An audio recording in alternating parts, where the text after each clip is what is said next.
Dissolution d'un solide. Pour dissoudre un solide dans de l'eau, pour fabriquer une solution à partir d'un composé solide, ce qu'on va faire, on va le peser une certaine masse, mg par exemple de glucose, pour prendre un exemple. Le glucose est un corps pur solide qu'on va aller mettre dans une fiole pour obtenir une solution aqueuse de glucose. Donc je mets cette masse dans la fiole et je complète la fiole avec de l'eau pour obtenir un volume V solution. J'obtiens ainsi une solution aqueuse de glucose dont le solvant est l'eau et le soluté le glucose. Ça, c'est la description de ma dissolution à l'échelle macroscopique. Décrivons-la maintenant à l'échelle microscopique. À l'échelle microscopique, le composé solide de glucose a toutes ces molécules bien rangées, fixes les unes par rapport aux autres. Lorsque je les dissous dans l'eau, ces molécules se séparent, elles sont entourées de molécules d'eau. Et il y en a beaucoup moins que de l'eau, c'est ça un soluté.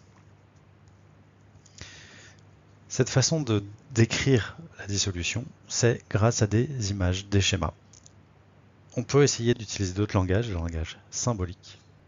Par exemple, le langage chimique. La molécule d'eau, on connaît sa formule chimique, c'est H2O. Le glucose, je vous la donne, c'est 6H12O6. Alors on va utiliser les formules chimiques de ces entités chimiques, qui sont ici moléculaires, on va les utiliser aussi comme formules chimiques pour les composer à notre échelle.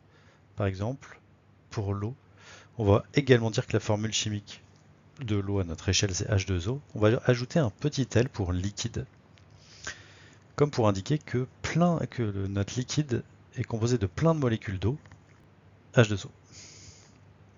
Pour le glucose, on va faire de même, sauf que cette fois, on va ajouter le petit indice solide. Alors, les molécules de glucose, par contre, dans la solution aqueuse, elles ne sont plus organisées de la même façon, elles ne sont plus liées les unes aux autres, elles sont solvatées. On va mettre un AC pour dire qu'elles sont en solution aqueuse. On peut également raconter notre histoire grâce au langage mathématique. Mathématiquement, ici, ce qui nous intéresse, c'est la concentration massique de la solution. La concentration massique de la solution, on va la noter Cm pour concentration massique, G pour glucose. Cette concentration massique, on connaît la relation mathématique qui permet de lier ça aux grandeurs qu'on a mesurées. Alors, on met toute la masse de glucose dans la fiole, ce qui fait que notre concentration massique, ça va être la masse de soluté, en fait, ça va être toute cette masse de glucose divisée par le volume de la solution.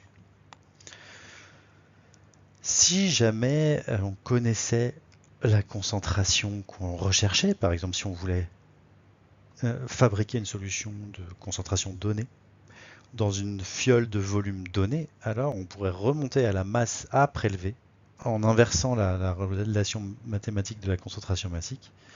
La masse de glucose serait égale à la concentration massique de la solution que je veux fabriquer multipliée par le volume de cette solution.